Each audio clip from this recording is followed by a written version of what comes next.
بسم الله الرحمن الرحيم. الحمد لله نحمده ونستعينه ونستغفره ونؤمن به ونتوكل عليه ونعوذ بالله من شرور أنفسنا ومن سيئات أعمالنا. من يهدي الله فلا مضل له ومن يضلله فلا هادي له. ونشهد أن لا إله إلا الله وحده لا شريك له ونشهد أن سيدنا ونبينا ومولانا محمدا عبده ورسوله. فأعوذ بالله من الشيطان الرجيم. بسم الله الرحمن الرحيم. وَإِذِ ابْتَلَى إِبْرَاهِيمَ رَبُّهُ بِكَلِمَاتٍ فَتَمَّهُنَّ قَالَ إِنِّي جَاعِلُكَ لِلنَّاسِ إِمَامًا قَالَ وَمِنْ ذُرِّيَّتِي قَالَ لَا يَنَالُ عَهْدِ الظَّالِمِينَ. بسم الله الرحمن الرحيم. وَنَجَّيْنَاهُ وَلُوطًا إِلَى الْأَرْضِ الَّتِي بَارَكْنَا فِيهَا لِلْعَالَمِينَ. صدق الله العظيم وصدق رسوله النبي الكريم ونحن على ذلك لمن الشاهدين والشاكرين والحمد لله رب العالمين. اللهم صل على محمد وعلى آل محمد كما صليت على إبراهيم وعلى آل إبراهيم إنك حميد مجيد. اللهم بارك على محمد وعلى آل محمد كما باركت على إبراهيم وعلى آل إبراهيم إنك حميد مجيد. میرے محترم بزرگ اور دوستو، ابھی میں نے قرآن مجید کی تلاوت کی ہے. وَإِذِ ابْتَلَى إِبْرَاهِيمَ رَبُّهُ بِكَلِمَاتٍ فَأَتَمَّهُنَّ قَالَ إِنِّي جَاعِلُكَ لِلنَّاسِ إِمَامًا قَالَ وَمِنْ ذُرِّيَّتِي قَالَ لَا يَنَالُ عَهْدِ الظَّالِمِينَ. جس کا ترجمہ ہے، اور جب پروردگار نے چند باتوں میں ابراہیم علیہ السلام کی آزمائش کی تو وہ ان میں پورے اترے. خدا نے کہا میں تم لوگوں کا پیشوا بناؤں گا. انہوں نے کہا پروردگار میری اولاد میں سے بھی پیشوا بنائیے. خدا نے فرمایا ہمارا اقرار ظالموں کے لیے نہیں ہوا کرتا. پیشوا یعنی کہ رہنما. گزشتہ جمعے میں سیدنا حضرت ابراہیم علیہ السلام کے بارے میں کچھ عرض کرتے ہوئے فرمایا تھا، حضرت ابراہیم علیہ السلام کی پیدائش عراق کے شہر بابل میں ہوئی. یہ عراق کے ایک شہر میں آج بھی موجود ہے.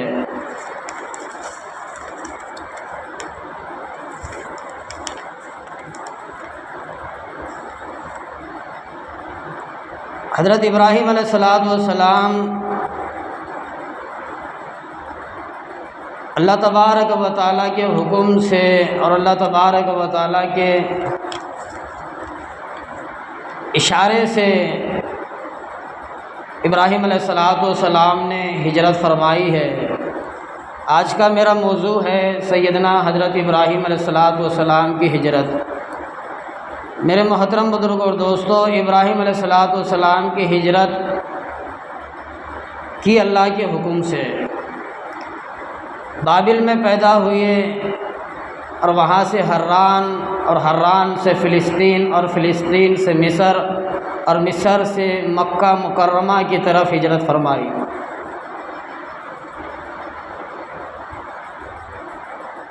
بابل میں نمرود کے دربار اور آگ میں ڈالے جانے کے معجزے کے بعد آپ نے بابل کو خیر بات کہا اور لوط علیہ السلام کو لے کر عراق میں رہے اور حران نامی بستی میں علاقے میں.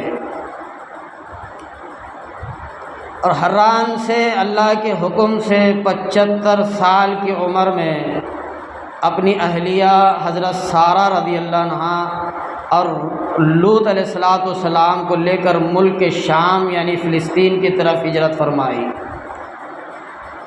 اور تیسری ہجرت سرزمین فلسطین پر قحط کی وجہ سے آپ اپنی اہلیہ سارہ کے ہمراہ مصر کی طرف روانہ ہوئے، ہجرت کی۔ وہاں ظالم بادشاہ سے بچنے کے بعد مصر کے بادشاہ نے آپ کی خدمت میں ہاجرہ علیہ السلام کو پیش کیا۔ مصر کا جو بادشاہ تھا اس کی شر سے بچنے کے بعد وہاں بھی کچھ کرشمات حضرت ابراہیم علیہ السلام کے دکھنے کے بعد مصر کے بادشاہ نے سیدنا حضرت ابراہیم علیہ السلام کو ہاجرہ علیہ السلام ان کی خدمت میں پیش کیا۔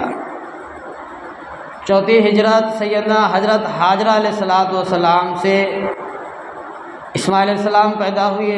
ابراہیم علیہ السلام نے اللہ کے حکم سے اپنے بیٹے اسماعیل علیہ السلام اور اپنی بیوی ہاجرہ کو لے کر مکہ مکرمہ پہنچے۔ خشک بنجر زمین ہے اس دور میں، تو وہاں پر پہنچے، اللہ کا حکم تھا، تو سیدنا ہاجرہ علیہ السلام کو اور اسماعیل علیہ السلام کو چھوڑ کر کے پھر ملک شام کی طرف واپس آئے۔ اسی جگہ بعد میں اللہ تبارک و تعالیٰ نے بیت المقدس کو ابراہیم اور اسماعیل اور ہاجرہ اور سارہ علیہ السلام کے ذریعے سے بیت المقدس کو تیار کیا۔ وہ بنجر زمین تھی، وہ خشک زمین تھی، جہاں پر سیدنا ابراہیم علیہ السلام اللہ کے حکم سے، اللہ کی رائے سے ابراہیم علیہ السلام اپنے بیٹے اسماعیل علیہ السلام کو اور ہاجرہ علیہ السلام کو چھوڑ کر کے فرمایا تھا۔ تو یہ ہے ہجرت سیدنا حضرت ابراہیم علیہ السلام کی۔ تو ابراہیم علیہ السلام جب بتوں کو توڑ دیا گیا تھا، جب ابراہیم علیہ السلام نے کہا لوگوں تمہیں اور تمہارے معبودوں کو اللہ ہی نے پیدا کیا ہے، تو ابراہیم علیہ السلام لوگوں کو دین الہی کی طرف دعوت دی اور وہاں کے لوگ اسی پر جمے رہے۔ ابراہیم علیہ السلام نے جو انجام کرنا تھا ان کے ساتھ اور ان کے بتوں کے ساتھ، تو وہ کام انجام دیا۔ اس کے بعد بابل کے لوگوں نے اعلان کیا اس کے لیے ایک آگ کا گھر بناؤ۔ بابل کے لوگوں نے اعلان کیا کہ اس کے لیے ایک آگ کا گھر بناؤ اور اس آگ میں ڈال دو۔ پھر انہوں نے ایک میدان کا انتخاب کیا، انہوں نے ایک میدان کا انتخاب کیا جو چٹیل میدان ہو، پتھر زمین ہو، وہاں مٹی کا کوئی نام و نشان نہ ہو۔ اعلان ایسا کیا گیا کہ لوگوں یہ تمہارے خداؤں کو جھٹلاتا ہے، یہ تمہارے معبودوں کو جھٹلاتا ہے، یہ تمہاری عبادت گاہوں کو جھٹلاتا ہے، تم اس کے اندر آگے بڑھ چڑھ کر کے تم حصہ لو کہ ہم اس کو جلائیں گے، ہم اس کو آگ لگائیں گے، ہم اس کو زندہ آگ میں جھونکیں گے، ہم اس کو زندہ آگ میں پھینک دیں گے، تم سب حصہ اس کے اندر حصہ لو۔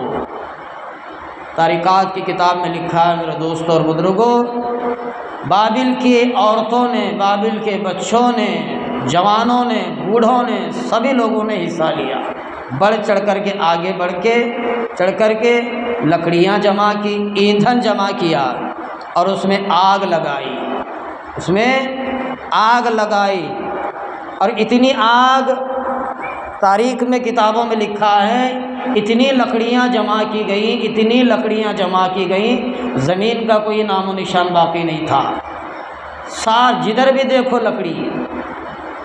اور جب آگ لگائی گئی میرے دوستوں اور بزرگوں، آسمان، آگ کے شعلے آسمان سے باتیں کرتے تھے، آگ کے شعلے آسمان سے باتیں کرتے تھے۔ ابراہیم علیہ السلام کو لایا گیا اس آگ کے سامنے، سارے بابل کے لوگ موجود ہیں، اب اس کو چیخا کے اندر، اب اس کو آگ کے اندر ڈالا جائے گا، اب ان کو آگ میں پھینک دیا جائے گا۔ کس طرح سے پھینکیں؟ اگر آسمان کے اوپر سے پرندہ بھی جاتا ہے تو وہ جل کے راکھ ہو جاتا ہے، آگ لگی کہاں اور اس کا دھواں کدھر اور اس کی گرمی کی تپیش کتنی ہوگی، تو ابراہیم علیہ السلام کو آگ میں کس طرح سے ڈالا جاوے، ابراہیم علیہ السلام کو آگ میں کس طرح سے پھینکا جاوے۔ تو شیطان نے مشورہ دیا، ابلیس نے مشورہ دیا بابل کے لوگوں کو، دیکھو اس طریقے سے ہے، ایک گلیل بناؤ اور اس گلیل میں ابراہیم کو رکھو اور گلیل کھینچو اور وہ آگ میں چلا جائے گا۔ تو یہ رائے جو ہے شیطان نے جہنم سے چرائی ہے۔ آج ہماری کرتوتوں کی وجہ سے اللہ تبارک و تعالیٰ معاف کرے، اللہ ہمارے خطاؤں کو درگزر فرمائے، اللہ ہمیں گناہوں سے بچائے، اللہ ہمیں نیکیوں کی توفیق عطا فرمائے، اللہ ہماری عبادتوں کو قبول فرمائے۔ وہی گلیل میں انسان کو بٹھا کر کے جہنم میں پھینک دیا جائے گا۔ جہنم میں گلیل بنائی گئی ہے کہ انسان کو وہی گلیل میں بٹھا کر جہنم میں پھینک دیا جائے گا۔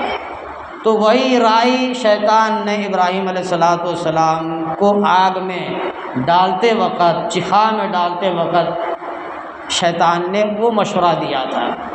ابراہیم علیہ السلام جب آگ میں پہنچنے سے پہلے، آگ میں جانے سے پہلے، تو میرے دوستوں اور بزرگوں، ابراہیم علیہ السلام نے فرمایا حسبنا اللہ ونعم الوکیل۔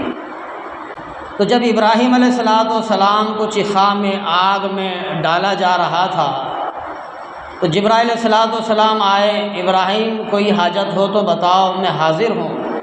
ابراہیم علیہ السلام نے فرمایا اگر تم اپنی مرضی سے آئے ہو تو تمہاری مجھے کوئی ضرورت نہیں ہے۔ اور بارش جو برسانے والا فرشتہ ہے وہ آیا اور عرض کیا ابراہیم کوئی حاجت ہو تو بتاؤ۔ ابراہیم علیہ السلام نے فرمایا اگر تم اپنی مرضی سے آئے ہو تو مجھے آپ کی مجھے ضرورت نہیں ہے۔ ہوا والا فرشتہ آیا ابراہیم علیہ السلام کی خدمت میں، ابراہیم کوئی حاجت ہو تو بتاؤ۔ ابراہیم علیہ السلام نے فرمایا تم اگر اپنی مرضی سے آئے ہو تو مجھے آپ کی ضرورت نہیں ہے، مجھے آپ کی ضرورت نہیں ہے۔ تو چارے فرشتوں نے ابراہیم علیہ السلام کی خدمت میں ابراہیم علیہ السلام نے یہی جواب دیا، یہی سوال کیا، حسبنا اللہ ونعم الوکیل، مجھے اللہ کافی ہے، وہی میرا کارساز ہے، وہی بہترین کارساز ہے۔ میرے دوستو یہ کلمہ جو ہے حسبنا اللہ ونعم الوکیل، یہ کلمہ ہر محتاج اور ہر مصیبت زدہ کو پڑھنا چاہیے۔ ہر مصیبت زدہ، ہر محتاج کو یہ کلمہ ضرور پڑھنا چاہیے۔ حسبنا اللہ ونعم الوکیل، ہمیں اللہ کافی ہے، وہی بہترین کار ساز ہے، وہی بہترین کرنے والا ہے، وہی اچھا کرنے والا ہے۔ ایک حدیث پاک کا مفہوم ہے، رسول اللہ صلی اللہ علیہ وسلم نے فرمایا حسبنا اللہ ونعم الوکیل، اس وقت فرمایا تھا جب ابراہیم علیہ السلام کو آگ میں پھینکا جانے لگا تھا۔ مطلب یہ ہے کہ ہم اللہ پر بھروسہ کرتے ہیں، ہم اللہ کی ذات پر بھروسہ رکھتے ہیں، ہم اللہ کی ذات پر توکل رکھتے ہیں۔ سورۃ انبیاء آیات نمبر 60 سے لے کے 70 تک اس واقعے کو اللہ تبارک و تعالیٰ نے قرآن مجید میں نقل فرمایا ہم نے کہا اے آگ ابراہیم پر ٹھنڈی ہو جا۔ اللہ نے فرمایا آگ کو اے آگ ابراہیم پر ٹھنڈی ہو جا اور سلامتی والی ہو۔ ابراہیم علیہ السلام کا برا چاہا، لیکن اللہ کی ذات انہیں کو نقصان بنانے والا بنایا، نقصان بنانے والا بنایا اللہ کی ذات نے، لیکن ابراہیم علیہ السلام کا کوئی نقصان نہیں ہوا۔ ابراہیم علیہ السلام نے تو دین الہی کی طرف لوگوں کو دعوت دی تھی، انہوں نے ابراہیم علیہ السلام کو چخا میں ڈال دیا۔ ابراہیم علیہ السلام کی ذات اقدس اتنی جلل القدر پیغمبر ہے، میرے دوستوں اور بزرگوں، ابراہیم علیہ السلام کا نام قرآن کریم میں 81 مرتبہ آیا ہے، ایک کم 80 مرتبہ، اور ان کے نام پر ایک سورت بھی موجود ہے قرآن مجید میں، سورت ابراہیم کے نام سے۔ اور ان کا ذکر 23 صورتوں میں کیا گیا ہے۔ حضرت ابن عباس رضی اللہ فرماتے ہیں سلامتی والی ٹھنڈی ہو جا، تو اس قدر ٹھنڈی ہوئی، وہ اس قدر اگر ٹھنڈی ہوتی تو نقصان ہوتا۔ سلامتی والی ٹھنڈی ہو جا، اللہ نے کیا فرمایا؟ میرے ابراہیم پر اے آگ تو سلامتی والی ہو جا، سلامتی والی ٹھنڈی ہو جا۔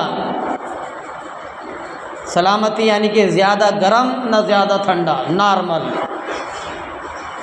صحیح۔ اگر زیادہ ٹھنڈی ہوتی تو نقصان ہو جاتا، مطلب آگ بھی اللہ کے حکم کے بغیر نہیں جلا سکتی، وہ بھی محتاج ہے۔ آگ بھی اللہ کے حکم کے بغیر نہیں جلا سکتی، وہ بھی اللہ کی محتاج ہے، وہ بھی محتاج ہے۔ چھری اللہ کے حکم کے بغیر کاٹ نہیں سکتی، وہ بھی اللہ کی محتاج ہے۔ پانی اللہ کے بغیر ڈبو نہیں سکتا، وہ بھی اللہ کا، وہ بھی محتاج ہے۔ دیکھو تینوں پیغمبروں پر گزرا ہے۔ ابراہیم علیہ السلام کو آگ نہیں جلائی، اسماعیل علیہ السلام کے چھری چلایا گیا لیکن چھری نہیں چلی۔ موسیٰ علیہ السلام نے دریا میں لاٹھی ماری اور وہ دریا پار ہو گئے، مصر سے دریائے نیل سے پار ہو گئے، لیکن موسیٰ علیہ السلام کو دریا نہیں ڈبویا، اور پیچھے فرعون کا لشکر تھا، وہ سارا کا سارا غرق ہو گیا۔ اللہ جس کو جلانا چاہتا ہے، اللہ جس کو کٹوانا چاہتا ہے، اللہ جس کو ڈبونا چاہتا ہے، اللہ کی ذات جس کو جو بھی کرنا چاہتی ہے، اس مالک کائنات کے حکم کے بنا کچھ نہیں ہو سکتا۔ وہ سب کچھ کرنے دھرنے والی ذات اللہ کی ہے، سب کچھ کرنے دھرنے والی ذات اللہ کی ہے۔ تمام چیزیں اللہ تبارک و تعالیٰ کی مخلوق ہے اور وہ محتاج ہے، اور وہ قدرت ہے۔ اللہ کی ذات ہر چیز پر قدرت رکھتا ہے، پانی پر، آگ پر، ہوا پر، بارش پر، زمین آسمان پر، تمام چیزوں پر اس کی قدرت ہے۔ تاریخات کی کتاب میں لکھا، اللہ والے فرماتے ابراہیم علیہ السلام 40 دن تک آگ میں رہے۔ ابراہیم علیہ السلام 40 دن تک آگ میں رہے۔ جب وہ آگ سے باہر آئے سب حیرت زدہ ہوئے، بابل کے لوگ سارے کے سارے حیرت زدہ ہوئے، یہ معجزہ دیکھا، حیران رہے مگر ایمان نہ لاوے۔ مگر لوط علیہ السلام ایک ہی شخص ابراہیم علیہ السلام کے پیچھے ہو لیے، وہ لوط علیہ السلام ہے۔ ابراہیم علیہ السلام بابل شہر میں ایک بھی ایمان نہ لایا، اتنا معجزہ دیکھے، اتنا کرشمات بتائے ابراہیم علیہ السلام، اللہ کے حکم سے تبلیغ کی، لوگوں کو بتایا سمجھا، لیکن ایک بھی ایمان نہ لایا۔ ایک ہی شخص وہ لوط علیہ السلام ہے۔ اللہ تبارک و تعالیٰ فرماتے ہیں قرآن میں، ابراہیم پر لوط ایمان لائے اور تم لوگ مشرک بن بیٹھے، کفر پر ڈٹے رہے اور اپنے خداؤں پر جمے رہے۔ ابراہیم کئی معجزات دکھلائے مگر کوئی بھی ایمان نہیں لایا، کئی معجزات دکھلائے کوئی بھی ایمان نہیں لایا۔ بابل پر نمرود نامہ بادشاہ کی حکومت تھی، زمین کے 70% زمین پر اس کی حکومت تھی۔ نمرود بادشاہ کو اس کی خبر پہنچی تو نمرود نے ابراہیم علیہ السلام کو اپنے دربار میں بلوایا۔ نمرود نے ابراہیم علیہ السلام کے رب کے بارے میں پوچھا، سوال کیا کہ تیرا رب کون ہے؟ ابراہیم علیہ السلام نے فرمایا، سورۃ بقرہ آیت نمبر 258، میرا رب وہ ہے جو زندہ کرتا ہے اور مارتا ہے۔ میرا رب وہ ہے جو زندہ کرتا ہے اور مارتا ہے۔ نمرود نے کہا کہ میں بھی زندہ کرتا ہوں، میں بھی مارتا ہوں، میں بھی تو خدا ہوں، میں بھی زندہ کرتا ہوں، میں بھی مارتا ہوں۔ نمرود نے اپنے جیل خانے سے 2 قیدیوں کو بلوایا اور 2 میں سے ایک کو قتل کا حکم دیا، ایک کو قتل کر دیا گیا۔ نمرود نے کہا ابراہیم علیہ السلام سے، ابراہیم دیکھو میں نے ایک کو قتل کیا ہے، ایک کو مار دیا ہے اور دوسرے کو میں نے آزاد کیا ہے۔ میں بھی تو خدا ہوں، مارنا میرے قبضے میں ہے اور آزاد کرنا بھی میرے قبضے میں ہے، مجھے بھی تو خدا مانو۔ ابراہیم علیہ السلام نے پھر سوال کی جواب، پھر کہا نمرود سے، بے شک میرا رب وہ ہے، بے شک وہ میرا خدا ہے جو مشرق سے سورج کو طلوع کرتا ہے۔ اگر تو خدا ہے تو اس کو مغرب سے طلوع کر کے دکھا، اگر تو خدا ہے تو اس کو مغرب سے طلوع کر کے دکھا۔ نمرود کے پاس اس کا جواب نہیں تھا، وہ خاموش بیٹھا، سر کو نیچے جھکایا۔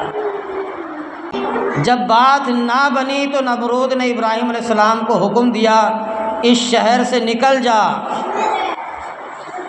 بات نہیں بنی تو ابراہیم علیہ السلام کو نمرود نے کہا، بادشاہ حکم دیتا ہے ابراہیم کو، ابراہیم تم ہمارے شہر سے نکل جاؤ۔ ابراہیم علیہ السلام نے عراق کو خیر بات کہا اور ملک شام کی طرف روانہ ہوئے۔ ذالک الکتاب لا ریب فیہ ھدی للمتقین، یہ راستہ دکھانے والی ہے کہ تمام لوگوں کے ساتھ، امتوں کے ساتھ، پیغمبروں کے ساتھ جو معاملہ پیش ہوا ہے اس کے اندر موجود ہے۔ تو حضرت ابراہیم علیہ السلام نے بابل کو چھوڑ کر ملک شام کی طرف روانہ ہوئے اور حران نامی بستی میں رہنے لگے۔ اس جگہ اپنے چچا حران کی لڑکی سے نکاح کیا جس کا نام سیدہ سارہ رضی اللہ عنہا ہے۔ اللہ تعالیٰ نے فرمایا، اور ہم نے ابراہیم علیہ السلام اور لوط علیہ السلام کو بچا کر اس زمین کی طرف لے آئے جس میں ہم نے جہاں کے لیے برکتیں رکھی ہیں، جس میں ہم نے جہاں کے لیے برکتیں رکھی ہیں۔ ابراہیم علیہ السلام حران میں رہنے لگے، اپنے چچا کی بیٹی سے نکاح کیا اور وہیں رہنے لگے۔ وہاں کے لوگ ستارہ پرست تھے، ستاروں کو پوجتے تھے، رات میں ستارے، چاند ہے، چھوٹے چھوٹے ستارے ہیں، وہ رات میں نکلتے ہیں، اس ستاروں کو پوجا کرتے تھے۔ وہ اپنے ہی عبادت میں لگے رہے، نجومی لوگ تھے، ستاروں کی عبادت کیا کرتے تھے، ان کو اپنا خدا اور اپنا مالک مانا کرتے تھے۔ یہ لوگ بھی کفر پر جمے رہے۔ ابراہیم علیہ السلام نے حران سے بھی ہجرت کر کے مصر جا پہنچے، اور مصر کے بادشاہ کو پتہ چلا ایک شخص آیا ہے ہجرت کر کے مصر میں، اور اس کے ساتھ میں ایک عورت ہے جو حسین اور خوبصورت ہے، حسین جمال ہے۔ مصر کے بادشاہ نے وزیروں کو حکم دیا کہ ان کو پکڑ کر کے میرے سامنے پیش کیا جائے۔ وزیروں نے ابراہیم علیہ السلام کو اور سارہ علیہ السلام کو پکڑنے کا پروگرام بنایا، تو اللہ تبارک و تعالیٰ نے ابراہیم علیہ السلام کو وحی کے ذریعے سے سمجھایا، وحی کے ذریعے سے بتایا ابراہیم علیہ السلام۔ ابراہیم علیہ السلام نے اللہ نے ابراہیم علیہ السلام کو سمجھایا، اور ابراہیم علیہ السلام نے سارہ علیہ السلام کو سمجھا۔ دیکھ سارہ، بادشاہ کی کچھ نیت میں گڑبڑ ہے۔ اگر وزیر سفیر تجھے پکڑ لے، بادشاہ تجھ سے سوال کرے، کوئی تجھ سے سوال کرے یہ تیرے ساتھ کون ہے، تو یوں کہنا کہ یہ میرا بھائی ہے، میں اس کی بہن ہوں، یہ میرا بھائی ہے، میں اس کی بہن ہوں، یہ کہنا لفظ اللہ نے سمجھایا تھا ابراہیم علیہ السلام کو۔ ہے بیوی، ہے اپنی بیگم، تو اللہ نے اس طرح سمجھایا ابراہیم علیہ السلام، کیونکہ نمرود کی نیت کچھ خراب لگتی ہے۔ اگر میرے بارے میں پوچھے کوئی تو بتانا کہ میں تیرا بھائی ہوں اور تو میری بہن ہے، دونوں بھائی ہیں۔ ابراہیم علیہ السلام نے سارا، تیرے اور میرے سوا اس زمین پر ایمان والا کوئی نہیں ہے اور سننے والا بھی کوئی بھی نہیں ہے، سمجھایا سارا کو۔ سارا مصر کی سرزمین پر تیرے اور میرے سوا ایمان والا کوئی ہے نہیں، اور تیرے ہماری بات کو سننے والا بھی کوئی بھی نہیں ہے، تو میری بات کو پلے باندھنا ہے۔ ابراہیم علیہ السلام کو مصر کے بادشاہ کے آگے پیش کیا گیا۔ بادشاہ نے پوچھا یہ تیری کون ہے؟ وزیروں نے، سفیروں نے ابراہیم علیہ السلام کو، سارہ علیہ السلام کو پکڑ کے بادشاہ کے سامنے پیش کیا۔ بادشاہ نے پوچھا ابراہیم سے یہ تیری کون ہے؟ ابراہیم علیہ السلام نے فرمایا یہ میری منہ بولی بہن ہے، یہ میری منہ بولی بہن ہے۔ اللہ سے دعا ہے کہ اللہ مجھے اور آپ کو عمل کی توفیق عطا فرمائے۔ وآخر الحمد للہ رب العالمین۔ سنت ہے۔